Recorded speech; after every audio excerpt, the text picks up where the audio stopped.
یہ جو پریڈکٹرز اور جوشی لوگ ہوتے ہیں یہ اکثر لوگوں کا فیوچر بتا دیتے ہیں کہ ان کا پاس کیا اچیومنٹس ہوں گے، یہ کہاں ہوں گے for by specific time period. ان کے پاس ایسی کیا ایلیمنٹس اور کیا ایسے موکل ہوتے ہیں جو یہ سب کچھ کرنے میں مدد کرتے ہیں؟ اچھا، پہلی بات میں گزارش یہاں پر کروں، یہ موکل نہیں ہوتا، نہ جن ہوتا ہے، نہ موکل، نہ روحانیت ہوتی ہے.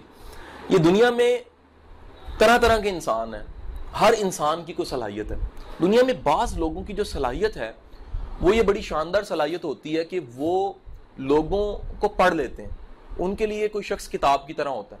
جیسے ہم کسی پیپر کو پڑھتے ہیں فوراً سمجھ آتا ہے کیا لکھا ہوا ہے، ان کے لیے کوئی شخص بالکل ایسی ہوتا ہے جیسے وہ کتاب کو پڑھ رہے ہیں.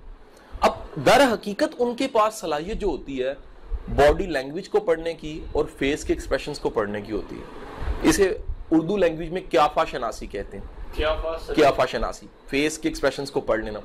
اب ہوتا یہ ہے کہ ہمارا جو چہرہ ہے، یہ بڑی دھیان سے سننے والی بات ہے، ہمارا چہرہ ہے، اس چہرے پہ ہمارا پاسٹ رقم ہوتا ہے. چہرے پہ امپریشن چھوڑ جاتا ہے ہمارا پاسٹ. کیسے؟ جو ہم نے پاسٹ گزارا ہوتا ہے نا، اس پاسٹ کی تمام ایکٹیویٹیز اور سوچیں، جو کام ہم نے کیے اور جو کچھ اتنے عرصے سے سوچ رہے ہیں، وہ ہمارے چہرے پہ نقش ہو جاتا ہے. مثلا مثال لیجیے، آپ کسی دانشور کو دیکھیے، فلاسفر کو دیکھیے، آپ کو اس کے چہرے پہ ہی لگے گا یہ فلاسفر ہے. شاعر چہرے سے لگے گا شاعر ہے. ادیب، آرٹسٹ، پینٹر، آپ کو ایکسپریشن سے، سٹائل سے، اپنی باڈی لینگویج سے لگے گا کہ یہ جون سا ہے، یہ آرٹسٹ ہے.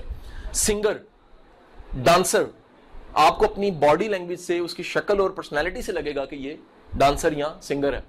اسی طرح ہر بندے کی سوچیں اور اس کی ایکٹیویٹیز جو پاسٹ میں چل رہی ہوتی ہیں اس کے چہرے پہ آ جاتی ہیں.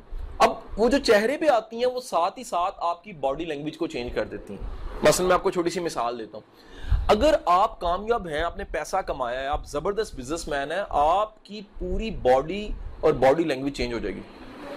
آپ سے وائبز نکلیں گی کہ آپ بزنس مین ہیں، آپ سے شعائیں خارج ہو رہی ہوں گی کہ آپ عام بندے نہیں ہیں. آپ کا کانفیڈنس بتائے گا. چھوٹی سی مثال لیجئے، کوئی شخص ہے عام ڈریس میں لیکن پولیس والا ہے، اس کا کانفیڈنس، اس کا بات کرنے کا طریقہ اور اس کا کوسچن کرنے کا طریقہ بتائے گا یار یہ بندہ جون سا ہے پولیس والا. ٹھیک ہے جی، اس کا انویسٹیگیشن کا سٹائل بتائے گا. کوئی بندہ عام ڈریس میں ہے، کیجول ڈریسنگ میں ہے لیکن وکیل ہے، اس کی جرا کرنے کا انداز، دلیل دینے کا انداز بتائے گا کہ یہ وکیل ہے.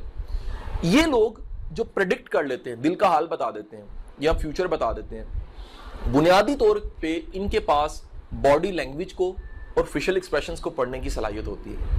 اب ہوتا یہ ہے کیونکہ ہم لوگ اپنے بچپن سے جنوں، بلاؤں اور موکلوں کی باتیں اور روحانیت کے وظائف سنتے آ رہے ہوتے ہیں، ہمارے پاس اپنی صلاحیتوں کو نام دینے کے لیے پراپر ورڈز نہیں ہوتے. ہم نے کہیں نہ کہیں اس کو ٹھونسنا ہوتا ہے کہ نہیں ہے جی؟ مثلا ہم نے خدا کی مہربانی، خدا کی رحمت کو بھی نام دینا ہے تو پیر صاحب کے کرم سے نام دے دیں گے، پیر صاحب کے فیض سے دے دیں گے. ہمیں بچپن سے اتنا رب تعالیٰ کی شناخت نہیں پڑھائی جاتی جتنی پیر صاحب کے فیوز و برکات پڑھا دی جاتے ہیں، معذرت کے ساتھ. اس کا نتیجہ یہ ٹھہرتا ہے کہ وہ بندہ جس کے پاس یہ صلاحیت ہے، وہ بجائے کہ اس کو اس صلاحیت کے ساتھ یہ ڈیفائن کرے کہ میرے پاس یہ ٹیلنٹ ہے، جس سے میں بندے کو دیکھتا ہوں، ایک دو نظروں سے ہی میں جان جاتا ہوں کہ اس بندے کا فیوچر کیا ہے، اس بندے کی باڈی لینگویج کیا ہے، اس بندے کی پرسنالٹی کیا ہے. آپ گلاس سے پانی پیتے ہیں، پوری پرسنالٹی سامنے آ جاتی ہے.